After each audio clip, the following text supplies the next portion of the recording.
Manikandan sir வணக்கம். கேக்குதா நான் பேசுறது உங்களுக்கு? சார் வணக்கம். கேக்குது, கொஞ்சம் இறைச்சல் இருக்குது. கேக்குது, நான் பேசுறது தெளிவா இருக்கா? கரெக்ட் பண்ணிருங்கப்பா. சார் வணக்கம். சார் இங்க பாருங்க. வணக்கம் சார். சொந்தமாக கட்சி ஆரம்பித்து இந்த 2 ஆண்டுல 30% ஓட்டு வாங்கி வைத்திருக்கிறோம். அண்ணா, எம்ஜிஆர் போன்ற தலைவர்களால் ஆரம்பித்த கட்சியிலிருந்து அதிகாரத்தை பிடித்தவர்கள் என்னை போல சுயமாக கட்சியை ஆரம்பித்து சட்டப்பேரவை தேர்தலில் 1% ஓட்டு பெற முடியுமா அப்படிங்கிறது 2 திராவிட கட்சிகளுக்கும் எழுப்பி இருக்கக்கூடிய கேள்வி. அதை விட ரொம்ப முக்கியமானது என்னன்னா, எம்ஜிஆர் ஜெயலலிதாவினுடைய கொள்கையெல்லாம் இன்னைக்கு இருக்கக்கூடியவங்க மறந்துட்டாங்க அப்படின்னு சொல்லிட்டு ஏடிஎம்கேவை பெயர் சொல்லாமல் விமர்சித்திருக்கிறார். ஏதாவது பதில் சொல்வதற்கு உகந்த குற்றச்சாட்டு உங்களுக்கு அது தோணுதா? சத்தியம் டிவி நேயர்களுக்கு வணக்கம் சார். நான் சில கேள்விகள்லாம் எழுப்பணும். தாவேக்கா சார்பா வந்திருக்காங்கல்ல, ஏன்னா அவங்க இருந்தாங்களா தான் நான் சில கேள்வி கேட்க முடியும். ஒருத்தர் இருக்காரு சார். சரி, ரைட். இப்ப எனக்கு முன்னாடி சுபேர் பேசினாரு. அதாவது விஜய் அவருடைய வாக்கு வங்கியை பத்தி செங்கோட்டையன் ஒண்ணு சொல்றாரு, விஜய் ஒண்ணு சொல்றாரு, இந்த வளர்த்தி பேஸ்கெட் பால்காரர் அவரு ஒண்ணு சொல்றாரு அப்படின்னாரு. அநேகமா ஆளுங்கட்சி பார்த்து அவங்க குழப்பம் அடைஞ்சிருக்கலாம்னு நினைக்கிறேன். ஏன்னா கொடுத்த 506 வாக்குறுதிகள் எத்தனை நிறைவேற்றுறீங்கன்னு திமுகவை பார்த்து கேட்டா முதலமைச்சர் 95 பாரு, துணை முதலமைச்சர் பாத்தீங்கன்னா 90 பாரு, கேஎன்ஆர் பார்த்தா 80 பாரு, கனிமொழியை கேட்டா அவங்க ஒரு ஃபிகர் சொல்லுவாங்க. நீங்க பேசுறப்ப நான் பேசல. நீங்க ஒரு பத்திரிகையாளர், குறைந்தபட்சம் எனக்கு வந்துடுங்க, சாரிங்க. அப்ப அந்த மாதிரி இருக்கும். நானு அவரு செல்வ பாரதின்னு இப்பதான் ஸ்கிரீன்ல பாக்குறேன். தாவேகாவில இருந்து நம்ம வழக்கறிஞர் சமூகத்தை சேர்ந்தவர் வந்திருக்காரு. அவருக்கு சில நேரடியான கேள்விகள், ஒரு சாமானியனா, ஒரு தமிழ்நாட்டை சேர்ந்த ஒரு வாக்காளனா நான் அவர்கிட்ட கேள்வி வைக்கிறேங்க. திரு விஜய் அவர்கள்ட்ட என்ன ஒரு புதிய சித்தாந்தம் இல்ல ஒரு புதிய கொள்கை இருக்குது? என்னோட கேள்வி நம்பர் 1. நீட் எதிர்ப்பு, ஹிந்தி எதிர்ப்பு, மும்மொழி கொள்கை எதிர்ப்பு, என்ஆர்சி எதிர்ப்பு, எஸ்ஏஆர் எதிர்ப்பு உட்பட்ட பிரச்சனைகள்ல திமுகவுடைய நிலைப்பாடும் உங்களுடைய நிலைப்பாடும் 101% ஒரே நிலைப்பாடு. அதே மாதிரி பாத்தீங்க அப்படின்னா உங்களுடைய கொள்கையா நீங்க சொல்றது திராவிடமும் தமிழ் தேசியமும் என்னுடைய 2 கண்கள் அப்படின்னு சொல்றீங்களே, எப்படி சார் திராவிடமும் தமிழ் தேசியமும் ஒரே பாதையில பயணிக்க முடியும்? 2 எப்படி ஒத்த கொள்கையா வர முடியும்? அதாவது தமிழ்நாட்டுல இருக்கிற கட்சி எடுத்துக்கல, திமுக ஏதோ திராவிடம் அப்படி இப்படின்னு உருட்டுவாங்க, ஒரு விதத்துல ஏத்துக்கலாம். அண்ணா திமுக அதுலயும் திராவிடத்தை வச்சிருக்கிறதுனால அவங்க ஓரளவுக்கு தேசியத்தை உள்ளடக்கிய திராவிடம். ஏன்னா அவங்க இந்த கவர்னரை ஒழிஞ்சுப்போ, அரசியலமைப்பை எரிப்போ, இந்த மாதிரி வேலைகள்லாம் இறங்க மாட்டாங்க. அது தேசியத்தை உள்ளடக்கிய ஒரு திராவிட கட்சி. பாஜக அப்படிங்கிறது நேச்சுரலா இந்திய தேசியத்தை பேசுற கட்சி. நம்ம தமிழ் தேசிய அதிபர், இலங்கை அதிபர் இருப்பாரு, அவர் தமிழ் தேசியம்னு பேசுறாரு.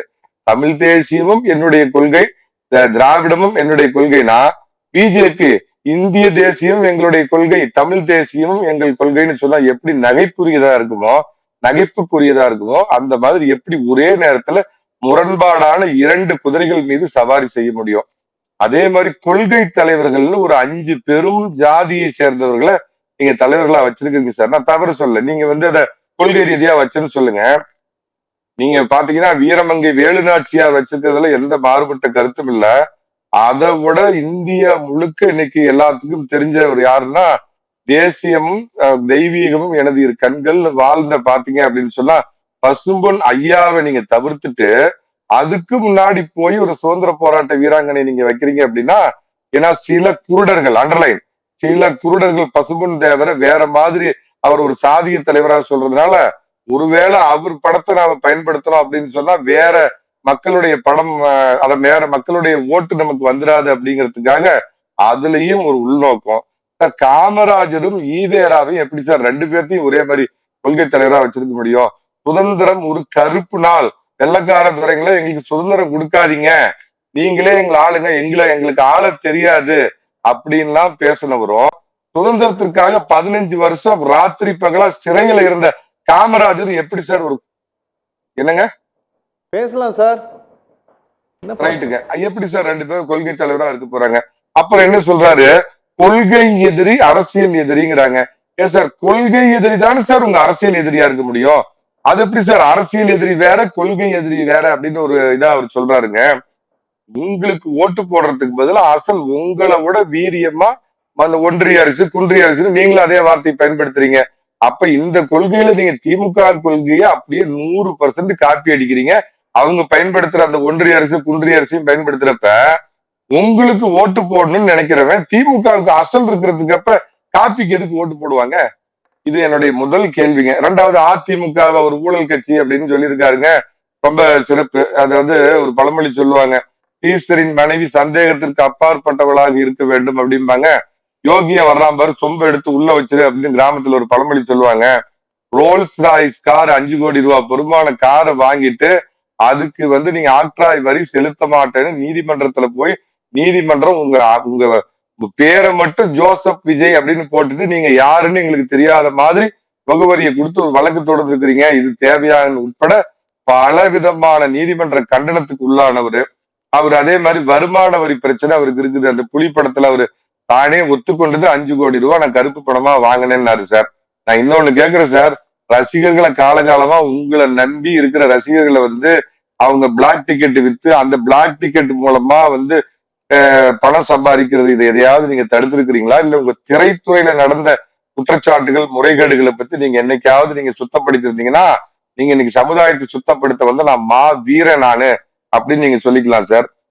லாட்ரி முறைகேடுல இந்தியாவிலேயே அதிக வழக்கு வச்சிருக்கிற ஒரு குடும்பத்தை சேர்ந்த ஒரு நபரை உங்க பக்கத்துல வச்சுக்கிட்டு நான் ஊழலை ஒழிப்பேன் அப்படின்னா உங்களை பார்த்து இந்த உலகம் சிரிக்காதா நான் கேட்கிறேன். அப்புறம் ஊழல் அப்படின்னாவே ஆசியாவில உங்களுக்கு உடனடி ஞாபகத்துக்கு வர்றது பாத்தீங்கன்னா எதுன்னு கேட்டீங்கன்னா என்சைக்ளோபீடியாவில தெரியுங்கன்னா காங்கிரஸ் கட்சி. அண்ணா திமுக ஊழல் கட்சி, திமுக வச்சுக்கீங்க அது ஊழல் கட்சிங்கிறீங்க.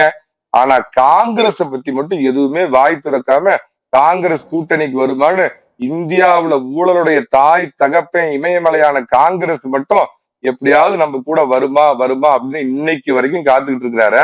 அப்ப காங்கிரஸ் இவரோட சேர்ந்துட்டா அப்ப அவங்க பண்ண ஊழல் எல்லாம் இல்லைன்னு ஆகி போயிருமா? இல்ல ஊழல் காங்கிரஸ் கட்சி ஸ்பெக்ட்ரம் மாதிரி பல ஊழல்களை பண்ண அந்த கட்சியோட அவங்க வந்தாலும் நான் கூட்டணி வச்சுக்க மாட்டேன்னு சொல்ற கொள்கை வீரரா?